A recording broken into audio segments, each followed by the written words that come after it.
Hello everyone, कैसे हैं आप सब। एक बार पुनः शिव कोचिंग क्लासेस पर स्वागत है। उम्मीद करता हूं आप सब अच्छे होंगे। प्यारे बच्चों, आज हम बात करेंगे क्लास 12 फिजिक्स चैप्टर 5 में लेक्चर नंबर 2। देखिए, यदि एनसीईआरटी के अकॉर्डिंग देखें बच्चों तो चैप्टर नंबर 5 में एनसीईआरटी के बहुत ही कम टॉपिक है, लेकिन कुछ टॉपिक ऐसे हैं जो हट गए हैं, फिर भी हम उन पर चर्चा करेंगे कि वो काम की चीजें। ठीक है, चलिए शुरू करते हैं। लेक्चर नंबर 1 में क्या बताया था हमने कि भाई साहब, लेक्चर नंबर 1 में हमने ये बताया था कि यूनान, यानी पहले जो यूनान देश था बच्चों, वहां पर एक छोटा सा द्वीप था। उस द्वीप में एक मैग्नीसिया नामक स्थान था। उस मैग्नीसिया में एक चट्टान पाया गया। एक चट्टान था बच्चों, वो कुछ पदार्थों को अपनी ओर आकर्षित करता था। यहां से चुंबकत्व की अवधारणा देखो भाई, चैप्टर का नाम क्या था? चुंबकत्व एवं द्रव्य। द्रव्य मतलब होता पदार्थ। पदार्थ कुछ भी हो सकता है, लेकिन उसमें एक ऐसा गुण होता है किसी अन्य पदार्थ को अपनी ओर आकर्षित करता है, उस गुण को चुंबकत्व बोला गया। और जो पदार्थ किसी अन्य पदार्थ को आकर्षित करता है उसे चुंबक बोला गया। तो बच्चों 600 ईसा पूर्व की बात है। 600 ईसा पूर्व यूनान में यह खोज हुई है ना। देखा गया कि मैग्नीसिया नामक स्थान में जो चट्टान है वो किसी वस्तु को अपनी ओर आकर्षित करता है, और यदि उसे स्वतंत्रता पूर्वक लटका दिया जाए, उसे स्वतंत्रता पूर्वक लटका दिया जाए तो सदैव उत्तर दक्षिण दिशा में ठहरता है। उत्तर दक्षिण दिशा में ही ठहरता है। ठीक है बच्चों, और जो चट्टान था वो बना हुआ था Fe3O4 का, और ये कहां पाया गया बच्चों? मैग्नीसिया नामक स्थान पर। कहां पाया गया? मैग्नीसिया नामक स्थान पर पाया गया। इसलिए इसका नाम प्यारे बच्चों, इसका नाम जो है मैग्नेटाइट रखा गया। क्या रखा गया प्यारे बच्चों? मैग्नेटाइट। मैग्नेटाइट रखा गया। ठीक है, मैग्नेटाइट क्यों रखा गया? क्योंकि मैग्नीसिया नामक स्थान पर ऐसे चट्टान पाए गए जो किसी अन्य पदार्थ को अपनी ओर आकर्षित करता है।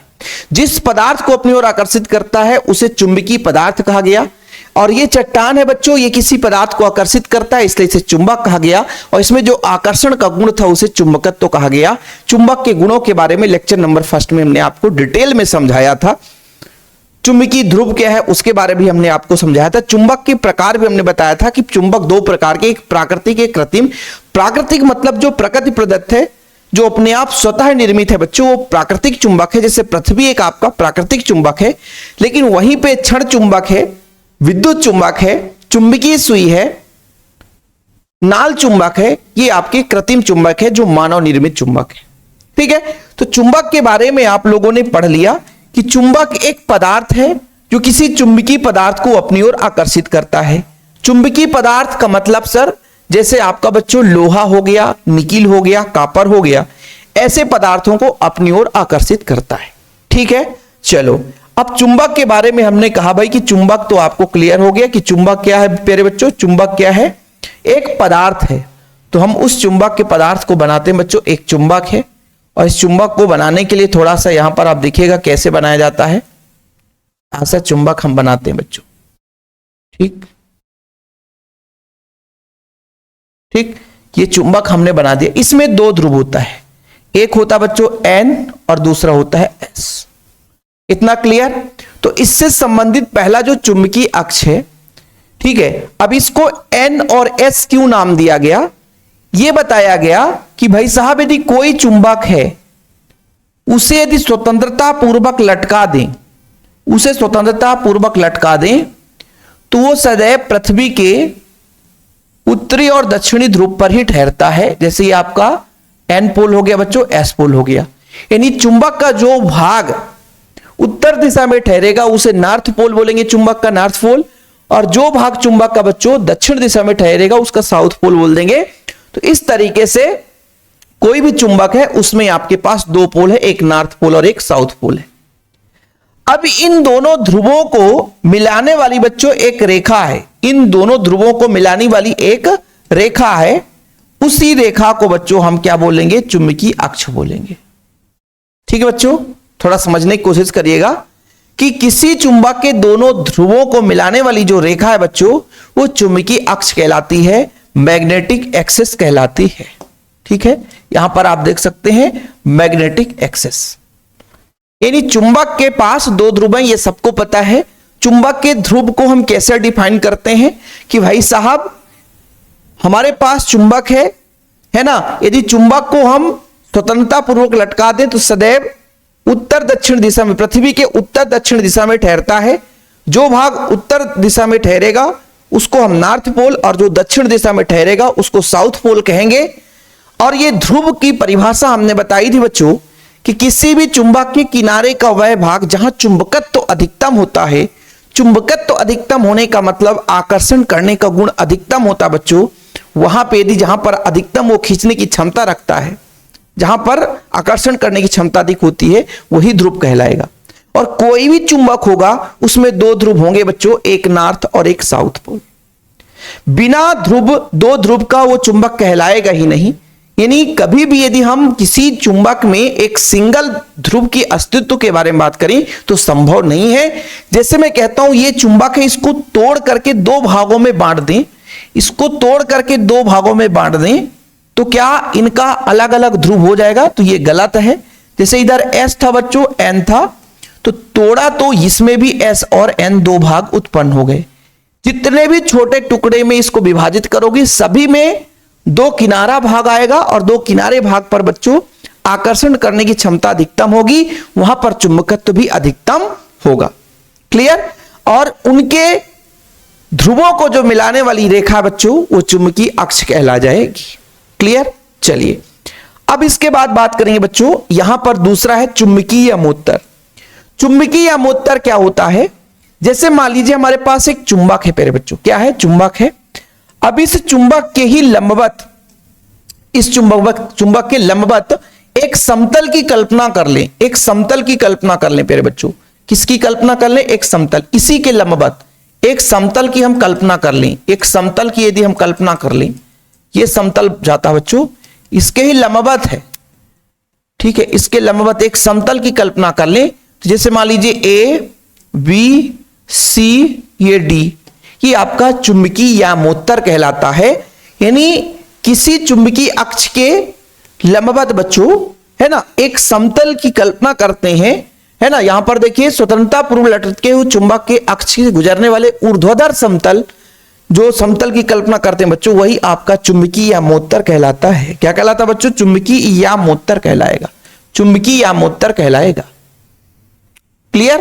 कि जैसे हमारे पास एक चुंबक है, इस पर ही लंबवत बच्चों हम ऊर्ध्वाधर एक समतल की कल्पना कर लेते हैं। जैसे हमने कहा, अभी आपको सिंपल तरीके से बताया कि कुछ चुंबक इस तरीके से होता है, चुंबक ऐसा हमने बना दिया बच्चों, ये चुंबक हो गया। चुंबक बनाने के लिए थोड़ा सा इसको आगे जाने दो, ऐसा करके ये चुंबक बना दिया, एन और एस है। अब इसी के बच्चों लंबवत, एक लंबवत हम मान लीजिए यहां से अपन क्या करते हैं, ऐसा कुछ खींच दो और इधर आगे, ठीक है, ये लंबवत हो गए बच्चों ए बी सी डी, एक समतल, ऊर्ध्वाधर समतल को हम क्या बोलते हैं? चुंबकीय अमोत्तर, मैग्नेटिक मेरिडियन। ठीक, तो ये भी परिभाषा क्लियर है बच्चों। चलिए आगे बात करते हैं, चुंबक की प्रभावी लंबाई किसे बोलते हैं? हमने आपको बताया बच्चों कि यदि चुंबक है उसमें दो ध्रुव हैं, चुंबक है उसमें दो ध्रुव हैं, और दोनों ध्रुवों के बीच जो रेखा खींची गई है, यानी दोनों ध्रुवों को जो मिलाने वाली रेखा है बच्चों, दोनों ध्रुवों को मिलाने वाली जो रेखा है वो क्या कहलाती है प्यारे बच्चों? दोनों ध्रुवों को मिलाने वाली जो रेखा है वो क्या कहलाती है? दोनों ध्रुवों को मिलाने वाली जो रेखा है वो क्या कहलाएगी? वो कहलाएगी चुंबकीय अक्ष। क्या कहलाएगी बच्चों? चुंबकीय अक्ष कहलाएगी। ठीक है, अब इसी चुंबकीय अक्ष की लंबाई, यानी दोनों ध्रुवों के बीच की लंबाई कितनी है बच्चों? दोनों ध्रुवों के बीच की लंबाई कितनी है? उस लंबाई को हम बोलते हैं द्विध्रुव, चुंबक की प्रभावी लंबाई। क्या बोलेंगे बच्चों? चुंबक की प्रभावी लंबाई, यहां से यहां तक। ठीक, चुंबक की प्रभावी लंबाई, चुंबक की प्रभावी लंबाई जिसको 2L से रिप्रेजेंट करेंगे। 2L क्यों लिया जाता है? क्योंकि इसका जब हम गणना करते हैं आगे चलकर, इसका थ्योरम में प्रयोग करते हैं तो कैलकुलेशन आसान होता है बच्चों, इसलिए हमेशा प्रभावी लंबाई को 2L से ही रिप्रेजेंट करते हैं। किससे रिप्रेजेंट करते हैं बच्चों? 2L से रिप्रेजेंट करते हैं। प्रभावी लंबाई आपसे यदि कोई पूछेगा तो आप आसानी से बता सकते हो कि भाई कोई भी चुंबक है, चुंबक के ध्रुवों के बीच की दूरी उसकी प्रभावी लंबाई कहलाती है। यहां तक किसी बच्चे को प्रॉब्लम हो तो बताओ, है ना? किसी को कोई प्रॉब्लम है कि भाई साहब प्रभावी लंबाई किसे बोलेंगे बच्चों? तो किसी चुंबक के दोनों ध्रुवों के बीच की दूरी को उसकी प्रभावी लंबाई कहा जाता है। जैसे मैंने कहा मेरे पास एक चुंबक है बच्चों, चुंबक में दो पोल हैं, एक नॉर्थ और एक साउथ।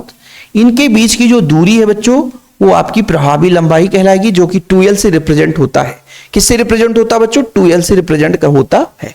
यहां पे आपका ध्रुव प्राबल्य आता है, ये काफी महत्वपूर्ण है। ये ध्रुव प्राबल्य को स्मॉल m से रिप्रेजेंट करते हैं। किससे बच्चों?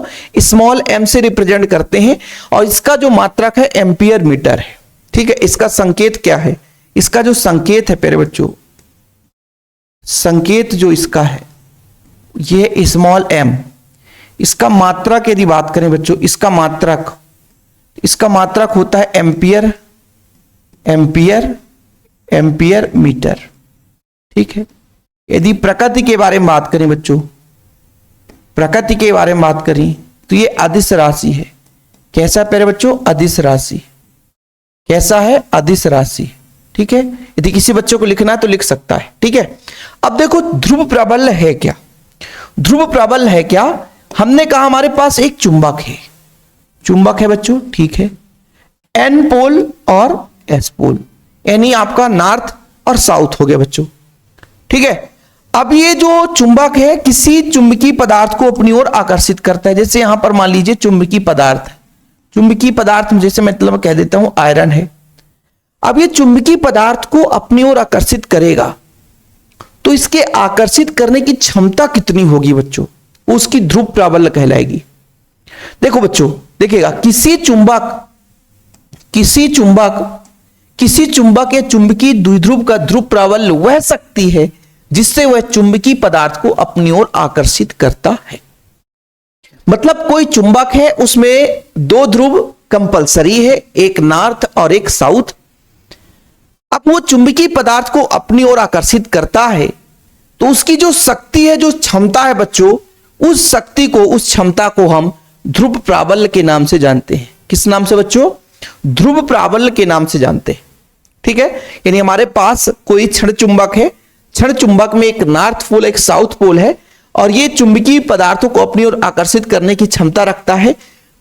ये चुंबकीय पदार्थ को अपनी ओर कैसे आकर्षित करता है, इसको हमने कल आपको समझाया था कि जैसे बच्चों यहां पे कोई चुंबकीय पदार्थ हमने लाया, चुंबकीय पदार्थ हमने लाया बच्चों, तो ये आपका इसके प्रेरण की क्रिया से, इसके प्रेरण की क्रिया से बच्चों, किससे?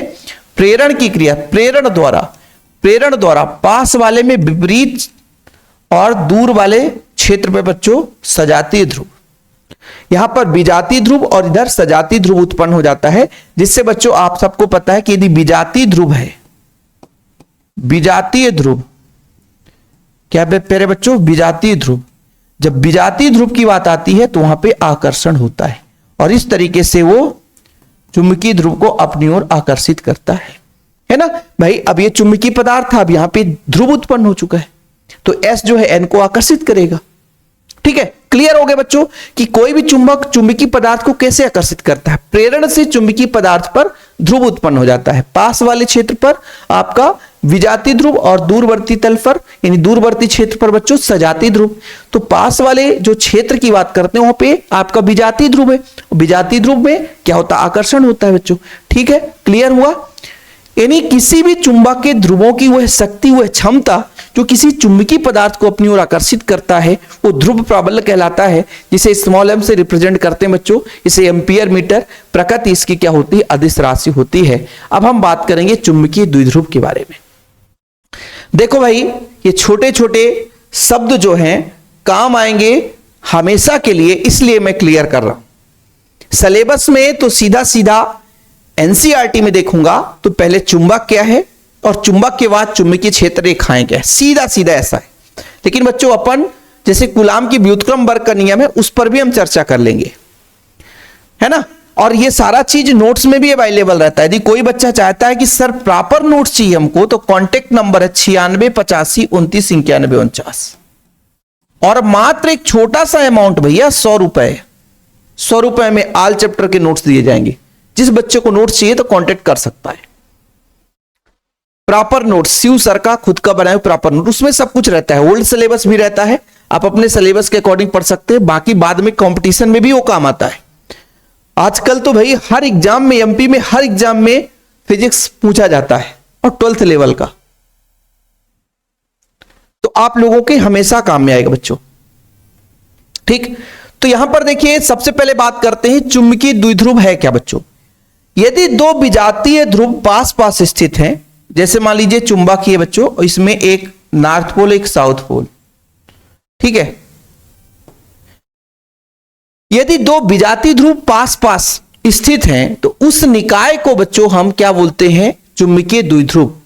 यानी उस व्यवस्था को चुंबकीय द्विध्रुव कहते हैं जिसमें समान ध्रुव प्राबल्य के दो विजातीय ध्रुव, मैंने बोला ना दो विजातीय ध्रुव हो बच्चों, और एक दूसरे से अल्प दूरी पर स्थित हो, तो उस निकाय को हम बोलते हैं चुंबकीय द्विध्रुव। क्या बोलते हैं बच्चों, चुंबकीय द्विध्रुव। बड़ा सिंपल है, चुंबकीय द्विध्रुव बड़ा सिंपल है कि हमने बोला कि भाई साहब आपके पास दो विजातीय ध्रुव हैं, एक एन और एस, और अल्प दूरी पर स्थित हैं, वो आपके बच्चों चुंबकीय द्विध्रुव है। वैद्युत द्विध्रुव आपने पढ़ा था कि हमारे पास एक माइनस क्यू और एक प्लस क्यू है ना बच्चों, और अल्प दूरी पर स्थित हैं। दो विपरीत आवेश यदि अल्प दूरी पर स्थित हैं तो इसको बोलते हैं बच्चों वैद्युत द्विध्रुव। क्या बोलते हैं बच्चों, वैद्युत द्विध्रुव बोलते हैं। सही है कि नहीं, वैद्युत द्विध्रुव बोलते हैं।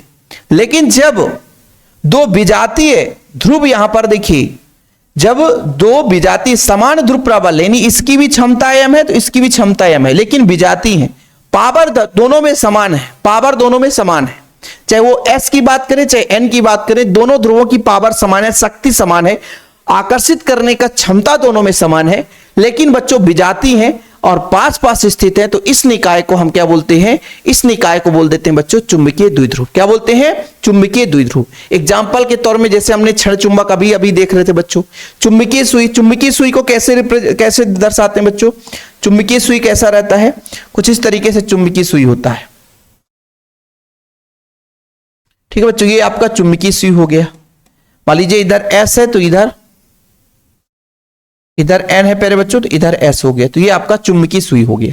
ठीक है, तो ये विजातीय ध्रुव है, ध्रुव प्राबल्य इनकी समान है लेकिन अल्प दूरी पर स्थित है, तो ये आपके चुंबकीय द्विध्रुव कहलाते हैं। अब हम बात करते हैं कि जैसे हमारे पास बच्चों चुंबकीय द्विध्रुव है, तो द्विध्रुव आघूर्ण कैसे निकालेंगे।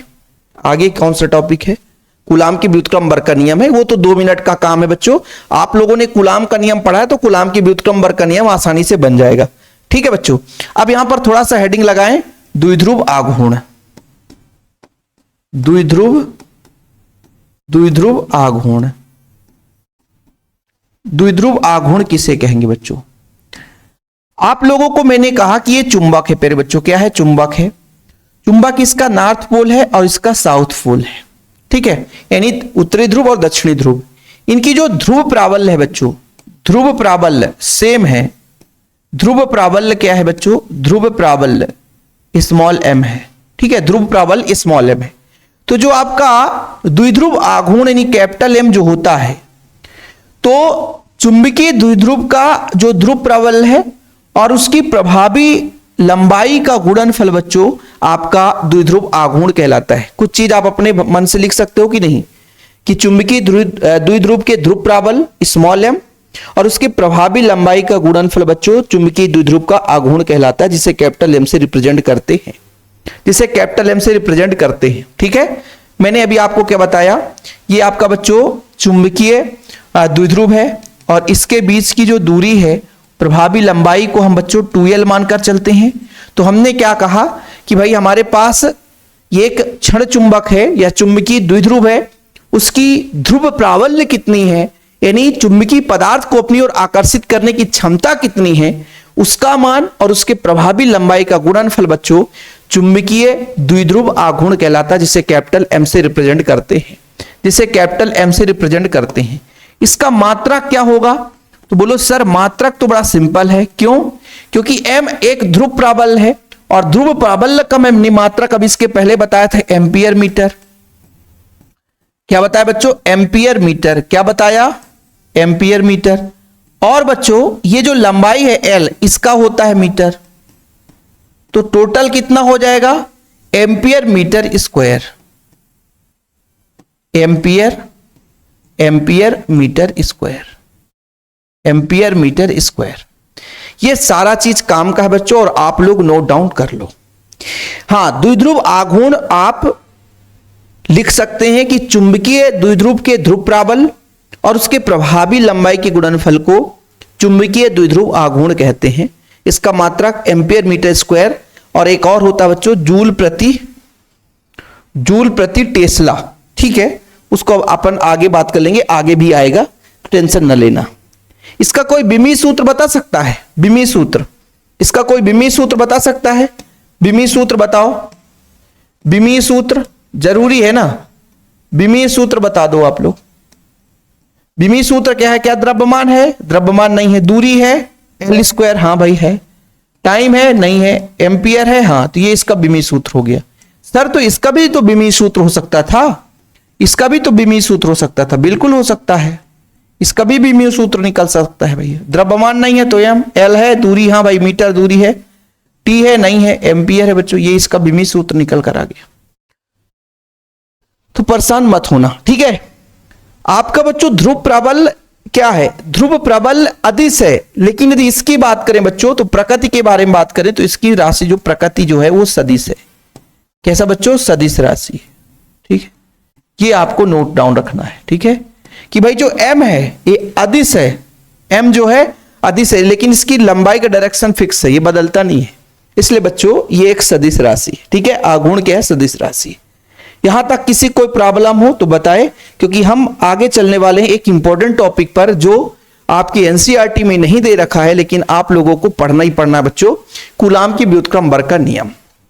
देखो बड़ा सिंपल है, ज्यादा हम खींचे तानेंगे नहीं भाई साहब, न ज्यादा हिंदी लिखेंगे।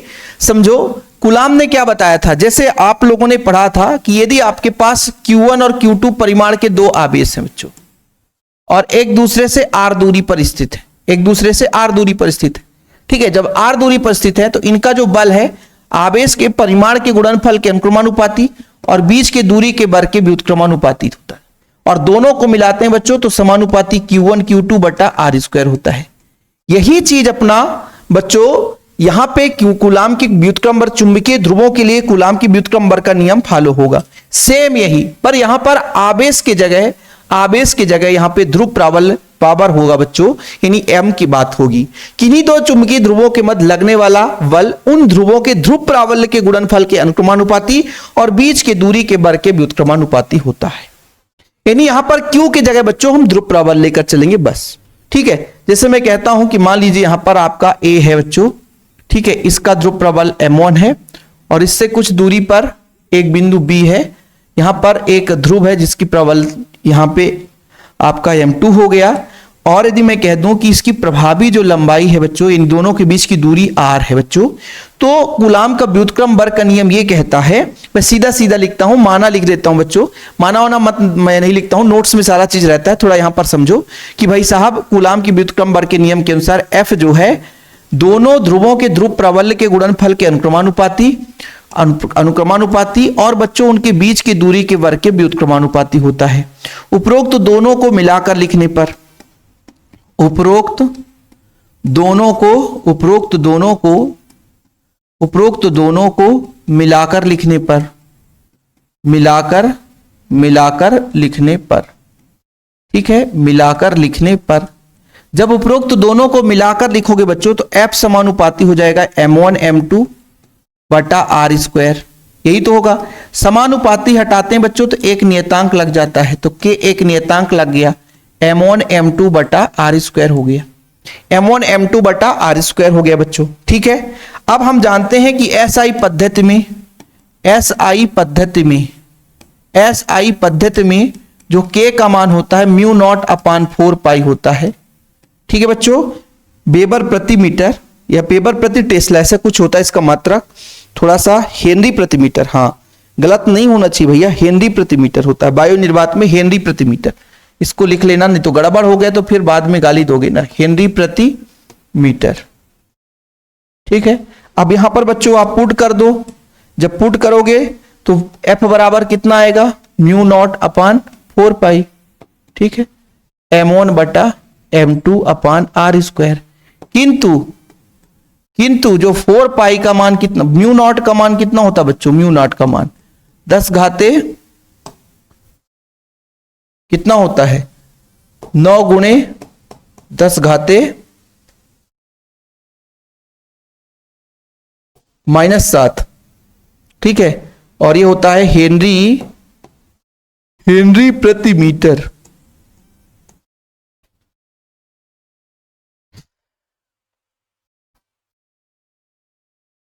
देखो गड़बड़ हो गया सर, गड़बड़ हो गया सर, यहां पे गड़बड़ क्या हुआ, गड़बड़ ये हुआ 10 घाते -7 सही है, लेकिन 9 नहीं होता है, 9 नहीं होता है। तो 9 नहीं होता तो क्या होता है, यहां पे होता है आपका 4 पाई, ठीक है बच्चों। इसका वैल्यू यहां पे पुट कर देते हैं, ठीक है, वैल्यू पुट करेंगे, यहां तक क्लियर है, ठीक है। वैल्यू पुट करेंगे तो कितना आ जाएगा आपका, वैल्यू पुट करेंगे बच्चों, तो ये वैल्यू पुट करेंगे तो f बराबर हो जाएगा म्यू नॉट का मान रखेंगे 4 पाई इंटू 10⁻⁻7, नीचे 4 पाई है ये बच्चों, और m1 m2 बटा r स्क्वायर। 4 पाई से 4 पाई कट गया बच्चों, तो f बराबर हो गया 10 घाते -7, ठीक है, m1 m2 बटा r स्क्वायर। बस इतना ही आपका कूलाम का व्युत्क्रम बल का नियम है। और बल का मात्रक आप सबको पता बच्चों न्यूटन है, तो इसको कुछ कोई कर नहीं सकता, हेनरी प्रति मीटर है ना, हेनरी प्रति मीटर यहां पर आपको मैंने बताया था, ये आपका हेनरी प्रति मीटर है, यहां भी बच्चों हेनरी प्रति मीटर हो, यहां पे 4 पाई है, ठीक है। वही तो मैं सोचा कि गड़बड़ हो रहा, यहां पे जब अपन वहां पे पढ़ते हैं 9 गुणे 10 घाते 9, वो अलग मैटर है, वो आपका चैप्टर 1 की बात आ जाती है, लेकिन यहां पर इतना ही रहेगा बच्चों। यही कूलाम की व्युत्क्रम बल का नियम है, ठीक है बच्चों, कूलाम की व्युत्क्रम बल का नियम है। इसके अलावा कुछ पढ़ना, देखो भाई एक चीज मैं आपको क्लियर कर देना चाहता हूं, जो आपका एनसीईआरटी कहता है कि ये हट गया है, ठीक है, लेकिन भाई कई स्टेटों में ये कूलाम की व्युत्क्रम बल का नियम पूछ दिया जाता है। हम अक्षी निरक्षी भी कराएंगे, क्योंकि भाई कई स्टेटों में पूछा जाता है, और हमारे साथ कई जगह के बच्चे जुड़े रहते हैं, तो हम ये सोचते हैं भाई साहब कि उनको है ना ऐसा ना लगे कि सर ने गलत करा दिया, हमारे साथ भाई अन्याय हो गया, ठीक है। चलो यूनिट पोल के बारे में बात करें, एकांक ध्रुव के बारे में बात करें, तो इससे एकांक ध्रुव की परिभाषा निकाल सकते हो बच्चों, ठीक है। एकांक ध्रुव के बारे में यदि बात करें तो ये आप निकाल सकते हो, एकांक ध्रुव कब कहलाएगा, जैसे बच्चों मैंने कहा कि मेरे पास m1 है, ठीक है, और कुछ दूरी पर m2 है, बीच की जो दूरी है बच्चों वो r है। एकांक ध्रुव m1 का मान इकाई कब आएगा, तो मैं यदि आपसे कह दूं कि भाई दोनों, पहले तो ध्रुव प्राबल्य दोनों का सेम है, ध्रुव प्राबल्य दोनों का सेम है, और दोनों के बीच की दूरी इकाई हो बच्चों, यानी 1 मीटर हो, और दोनों के बीच जो बल है वो 10 घाते -7 न्यूटन है, 10 घाते -7 न्यूटन है। तब बच्चों यहां पर रखेंगे, देखिएगा f का मान हमने कहा 10 घाते -7 बराबर 10 घाते -7, m1 का मान m, m2 का मान m बटा इकाई का मान स्क्वायर, ये पूरा का पूरा कट जाएगा बच्चों, तो m स्क्वायर बराबर आएगा 1, m स्क्वायर बराबर 1 आएगा, तो m बराबर कितना आएगा, m बराबर आ जाएगा +-1। यही तो है एकांक ध्रुव। एकांक ध्रुव कब कहलाएगा बच्चों, एकांक ध्रुव कब कहलाएगा, जब दो ध्रुव इकाई दूरी पर स्थित हैं और उनके बीच जो लगने वाला कूलाम आकर्षण बल है 10 घाते -7 न्यूटन है बच्चों, तब वो जो ध्रुव है वो एकांक ध्रुव कहलाएंगे, ठीक है। कुल मिलाकर समझ में आया कि मैं कहता हूं भैया कि दोनों समान हैं, दोनों समान मतलब सजाती, क्योंकि हमने m ले लिया बच्चों, तो दोनों सजाती हैं। हमने क्या बोला कि एकांक ध्रुव कब कहलाएगा बच्चों, एकांक ध्रुव कब कहलाएगा, एकांक ध्रुव वह ध्रुव होता है, एकांक ध्रुव वह ध्रुव होता है जो कि बच्चों समझिएगा, एकांक ध्रुव वह ध्रुव होता है जो कब, जब दो सजातीय, सजाती मतलब सेम, दो सजातीय ध्रुव, एकांक ध्रुव वह ध्रुव है जब दो सजातीय ध्रुव या ध्रुव बच्चों इकाई दूरी पर स्थित हैं, और दोनों के बीच जो बल है बच्चों 10 घाते -7 न्यूटन है, यानी दोनों सजातीय ध्रुव एक दूसरे को 10⁻⁻7 न्यूटन बल से प्रतिकर्षित कर रहे हैं, तब वो जो ध्रुव है वो एकांक ध्रुव कहलाएगा। यानी एकांक ध्रुव वह ध्रुव है जब दो सजातीय ध्रुव इकाई दूरी पर स्थित होकर के एक दूसरे को 10⁻⁻7 न्यूटन बल से प्रतिकर्षित करें, तो वो ध्रुव बच्चों एकांक ध्रुव कहलाएंगे। या एकांक ध्रुव वे ध्रुव कहलाएंगे जो वायु या निर्वात में 1 मीटर की दूरी पर स्थित हैं बच्चों और एक दूसरे को 10⁻7 न्यूटन बल से प्रतिकर्षित करते हैं। ठीक है, क्लियर। एकांक ध्रुव भी बन जाएगा। आज का लेक्चर हमारा यहीं पे समाप्त होता है। ये हम एडवांस में करा दिए आपको कूलाम की व्युत्क्रमण का नियम, और इससे आधारित हम अक्षीय और निरक्षीय एक ही लेक्चर में कराएंगे, भले चाहे वो 1 घंटा लगे। अक्षीय और निरक्षीय बिल्कुल शॉर्टकट में कराएंगे, क्योंकि वो सिलेबस में अक्षीय निरक्षीय अब नहीं है, और फिर भी मैं सिलेबस में नहीं है फिर भी कराऊंगा बच्चों। और जिनको यदि बेहतर उसको लिखना है तो नोट्स की मदद से लिख लेंगे। नोट्स केवल 100 रुपए में 96 85 29 91 49, ठीक है, मात्र 100 रुपए में प्राप्त। जो बच्चे नोट्स ले चुके हैं उनको पता है कि नोट्स कैसे रहता है। तो एकांक ध्रुव की परिभाषा बताओ बच्चों अपने भाषा में कि एकांक ध्रुव वह ध्रुव है, एकांक ध्रुव वह ध्रुव है जो कि कितने दूरी पर स्थित है बच्चों, इकाई दूरी पर दो सजातीय ध्रुव एक दूसरे को 10⁻⁻7 न्यूटन बल से प्रतिकर्षित करता हो, वो ध्रुव बच्चों आपका एकांक ध्रुव है। मतलब इकाई दूरी पर स्थित है, वायु या निर्वात में है, इकाई दूरी पर स्थित है, समान परिमाण के विजातीय आवेश है, सजातीय आवेश होंगे, विजातीय तो हो नहीं सकता है, समान है, समान है तो प्रतिकर्षित करेंगे बच्चों। एकांक ध्रुव वह ध्रुव है जो कि वायु या निर्वात में 1 मीटर की दूरी पर स्थित हो तथा एक दूसरे को है ना 10⁻⁻7 न्यूटन बल से प्रतिकर्षित हो करते हो बच्चों, तब वो ध्रुव आपके एकांक ध्रुव कहलाते हैं। यानी एकांक ध्रुव वह ध्रुव है जो वायु निर्वात में 1 मीटर की दूरी पर स्थित हो, है ना बच्चों, समान परिमाण के सजातीय ध्रुव हैं और एक दूसरे को 10⁻⁻7 न्यूटन बल से प्रतिकर्षित करते हैं, वो आपका बच्चों एकांक ध्रुव कहलाता है। ठीक है, चीजें क्लियर। तो आज का क्लास खत्म है, थोड़ा सा गोदागादी इधर हो गया है, बाकी मैं हमेशा स्पष्ट लिखने की कोशिश करता हूं ताकि आप लोगों को प्रॉब्लम ना हो। और कहानी आज का यहीं पे समाप्त होता है। वीडियो पसंद आए तो लाइक करके शेयर जरूर करिएगा बच्चों। मिलते हैं अगले वीडियो के साथ, नए टॉपिक के साथ। जय हिंद, वंदे मातरम।